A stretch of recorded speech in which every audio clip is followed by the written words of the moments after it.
Welcome back. Now we'll discuss the experiment on critical heat flux.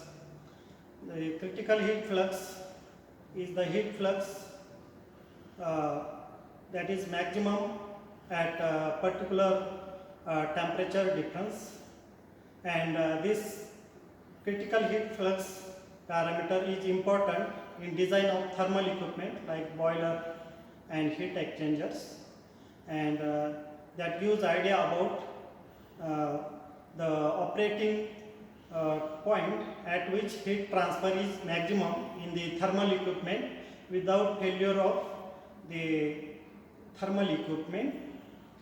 And this experiment is on boiling. We have already discussed the two experiments. One is the experiment on natural convection and another is on forced convection. And in that case, the fluid does not go under change in phase, and in boiling and condensation, the fluid undergoes change in phase. So boiling and condensation are also the convection process with phase change, and this experiment of critical heat flux is based on boiling, which is convection with phase change. So boiling is the process of convection in which phase change takes place, and the heat is supplied to change the phase, and that heat supplied to change the phase is called as latent heat, and the heat supplied to the liquid to change the phase, that is called per unit area, is called as heat flux, and that heat flux is given by Qs equal to H into Ts minus T saturation. So in this equation, Qs is the heat flux, H is the heat transfer coefficient between the surface and the liquid. In this experiment, we have water, and Ts is the surface temperature. So in this experiment, we are determining critical heat flux for nichrome wire. So Ts is the temperature of nichrome wire minus the saturation temperature, which is temperature of the water in experiment. So H into delta T. Delta T is called as excess temperature, which is the difference between the surface temperature of wire and saturation temperature of water. And the boiling phenomenon are of two types. One is called as pool boiling and second is called as flow or force boiling. In pool boiling, when the water is heated in a kettle, the heat from the surface is transferred to the liquid. The liquid is become hot, become light, and the liquid which become light moves up. Its place is taken by cold one, and in this way heat transfer takes place from surface to liquid. That process is called as pool boiling.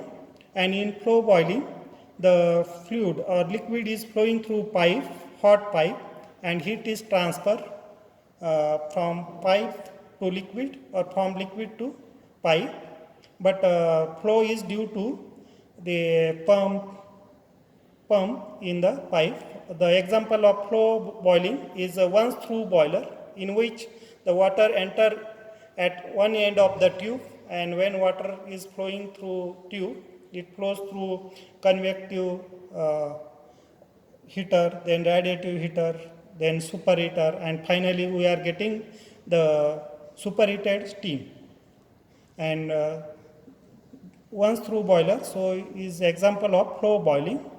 And this experiment is on pool boiling. In this case, the water is heated in one glass flask, and nichrome wire whose critical heat flux we want to determine is placed in that water flask.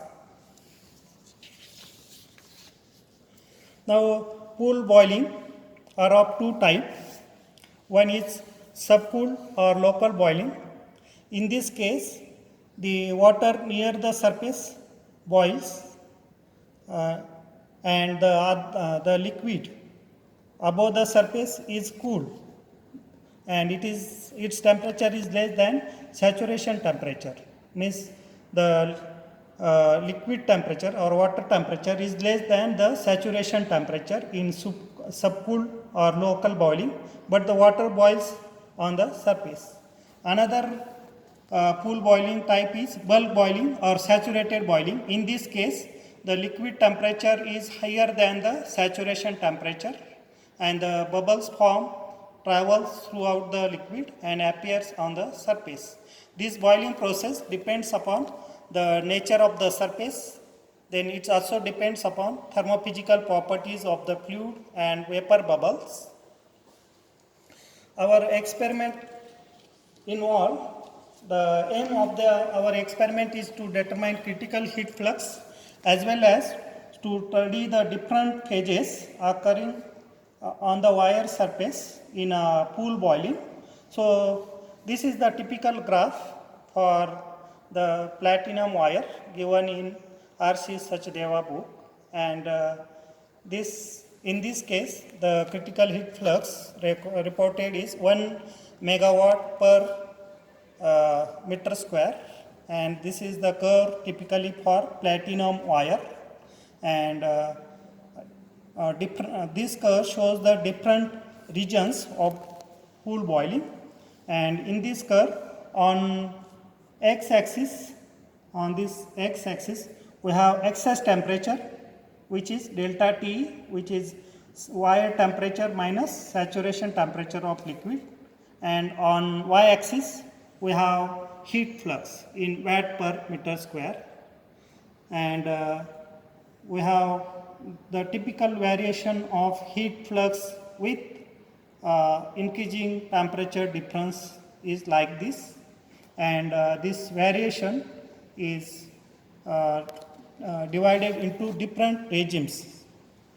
First one is interface evaporation, and this is also called as free convection, means when the delta T is less than 5 degrees Celsius, means temperature difference is less, then the heat transfer from the surface to the liquid takes place by natural convection or free convection without phase change, and when further temperature is increased, the liquid on the surface start boiling, and the vapor bubbles are formed on the surface, and that vapor bubble form get detached from the surface and move in the liquid, but liquid temperature is low, so the bubbles are get condensed in the liquid and does not appear on the surface. That is the next regime, and which is second one, which is part of nuclear boiling. So first is interface evaporation, second is nuclear boiling, and third one is film boiling. And in nuclear boiling, again we have two type of regime, regime second, regime third. In regime second, the bubbles form on the surface of wire, get detached from the wire, travel in the liquid and condenses in the liquid, does not appear on the liquid's upper surface, and when further we are increasing temperature, the bubble form on the surface are separated from the wire and move in the liquid and appear on upper surface without condensing. So that is third regime, bubble rises to surface without condensing, and when we go on increasing the temperature difference, this parameter heat flux go on increasing, okay, and it become maximum at A, and this point A is called as critical heat flux. For this point, heat transfer in this problem is maximum. So in case of boiler and heat exchanger, the surfaces are designed to operate in this, means before A, means close to A, to get maximum heat transfer without failure of thermal equipment. Now in regime third, as we go on increasing temperature difference, the rate of vapor bubble formation increases rapidly, and at A the vapor formation is too high. Now after A, as we increase temperature, the vapor formation rate is too high such that it covers the wire, and vapor film is formed over the surface. But that vapor film form is not stable, and it get again break. So film is formed and again get break. Such transition takes place in a fourth regime, and that region is called as unstable film. Means film is formed, again get break, again film is formed, and due to that heat transfer from the wire to liquid decreases. Further, due to increase in excess temperature between surface and the that saturation temperature, the evaporation rate further increases and the stable blanket is formed around the wire, or stable film is formed, and the heat transfer from the wire to liquid is minimum. And after that, further increasing temperature, the film is stable. But now because of increasing temperature, the heat transfer takes place by radiation is also significant, and further heat transfer will increase by due to radiation heat transfer due to increase of high temperature, and means at point B or before point B, the surface is get burned in any region, in stable film or in the next region.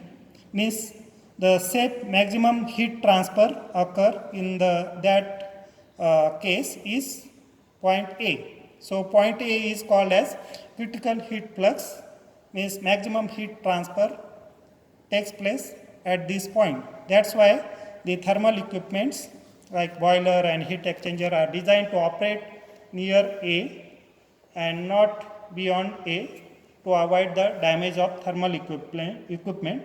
So this is the advantage of this critical heat flux concept, and it is used to design the thermal equipments.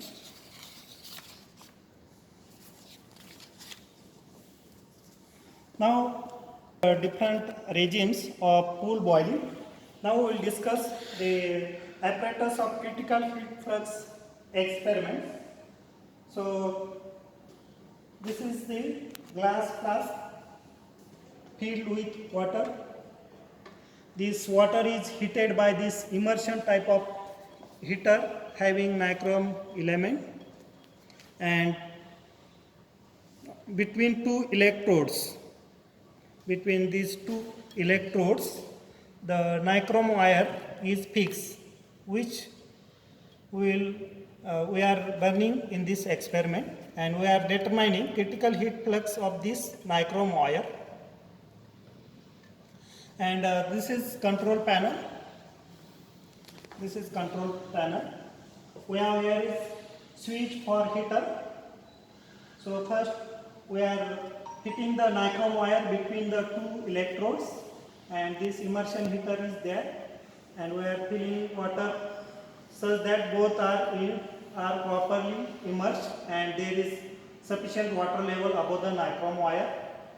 Then first we are heating this water at 50, 60, 70 degrees Celsius and because of heating of water, the nichrome wire will burn at lower value, and in this case, by just heating water at different temperature, we are also studying the effect of water bath on the nichrome wire critical heat flux.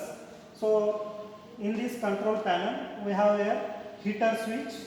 So when this setup is ready, we are starting heater and heating water to the required temperature, and when water is heated to the required temperature, we are ensure it by this thermometer, and when it is at required temperature, now temperature is 50 degree. Okay, so we will conduct this experiment now at 50 degrees. So you can heat at 50, 60 or 70 degrees Celsius and conduct experiment. Now we will stop the immersion heater immersion heating by immersion heater is now stopped, and we will start our experiment, and we will observe the different boiling phenomenon on the surface of nichrome wire. And to observe the phenomenon of nichrome wire, we will start lamp, and and here is we have this barrier to give the heat input to the nichrome wire, whose critical heat flux we want to determine. And by just rotating this, we can increase the power input to the nichrome wire. And here we have voltmeter and ammeter, which indicate voltage and current supplied to the nichrome wire. Now, to observe the full boiling curve for this nichrome wire of 0.2 mm diameter, we will first increase the power input in equal interval. Now first I will increase power equivalent to 2 ampere, and then now current is 2 ampere. Okay, so 2 ampere into this voltage gives the heat supplied to wire. Now for this heat supplied, we will see the boiling phenomenon on wire.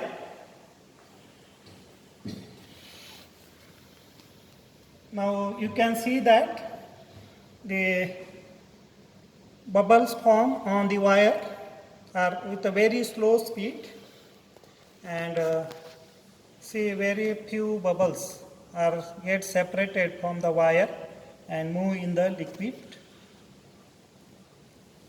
Now I am increasing the current from 2 to 4 ampere. Now you can observe the formation bubble, rate of formation of bubble is increased than 2 ampere input. Compared to previous case, the rate of formation of vapor is more for 4 ampere. Now we will increase the power to 6 ampere. Now at 6 ampere, you can see that the vapor formation rate is too high, and the complete wire is covered by the blanket of vapors.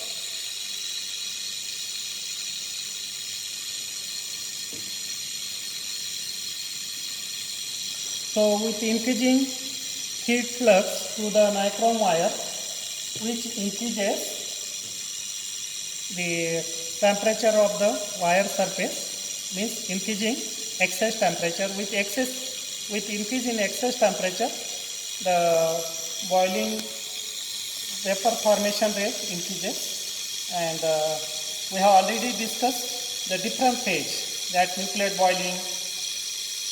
First is interface evaporation, then nucleate boiling, and third one is that film boiling. So this is now in nucleate boiling in phase 3.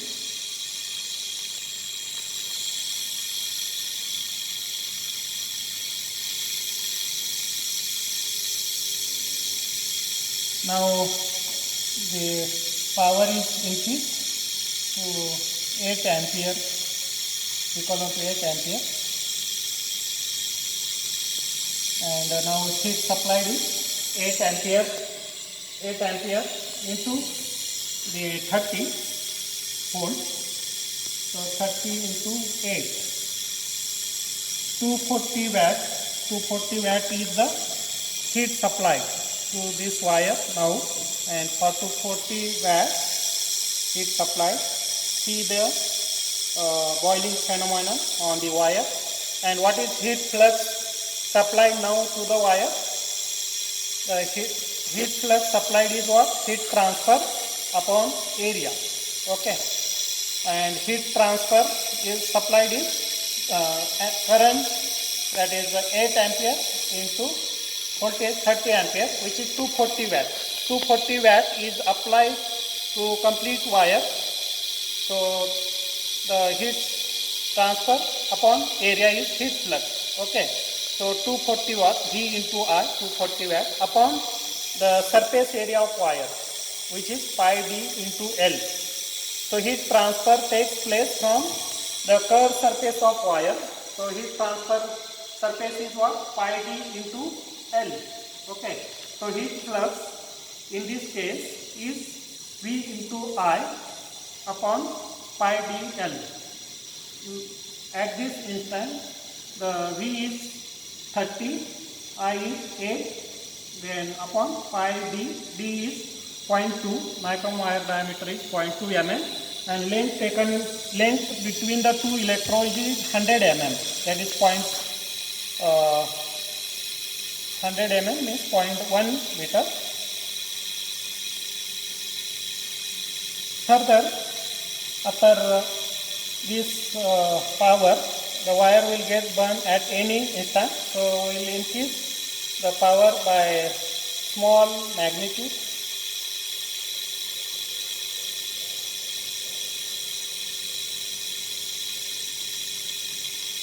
Now current is 8.1, 8.2. Now current supplied is 9 ampere.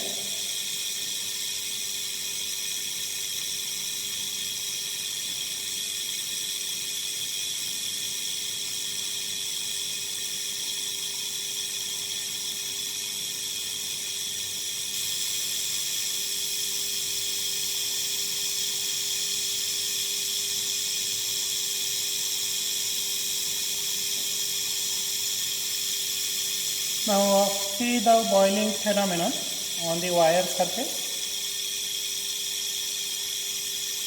So continuous vapor blanket is formed on the wire.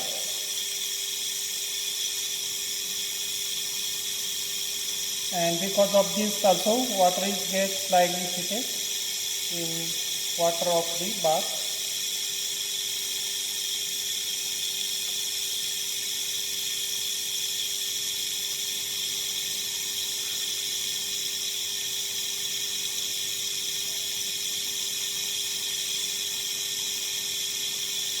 So this is the experiment of determining critical heat flux.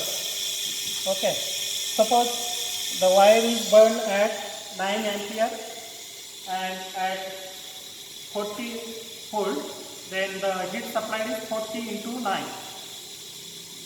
And heat flux is that P into I upon area. Area is pi dl. Okay. And when wire is get burned, the current becomes 0. So we have to ensure every time note the reading. Okay.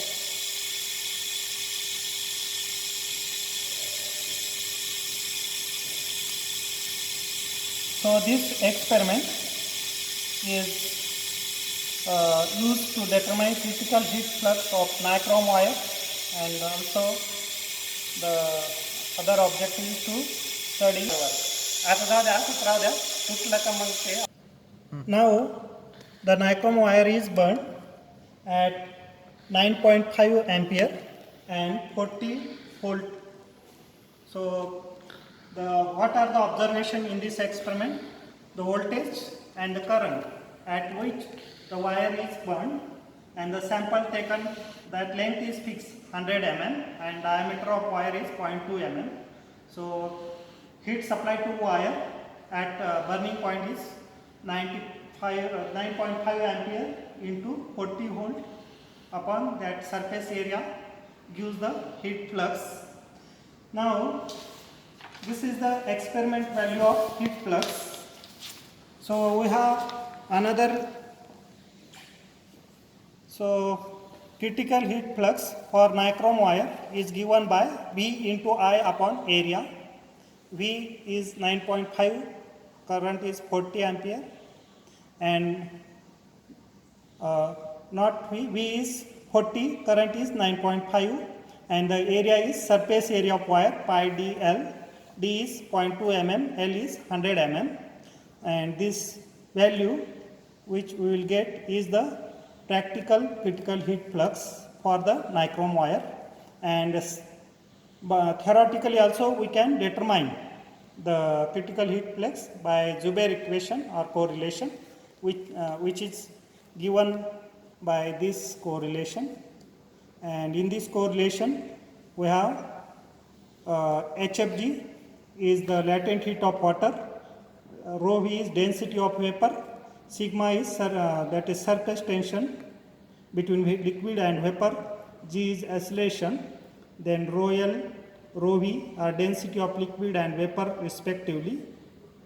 And this expression gives the theoretical value of critical heat flux. And this correlation is called as Joubert's correlation, which gives peak critical heat flux at point A in the cool boiling curve. Okay, thank you.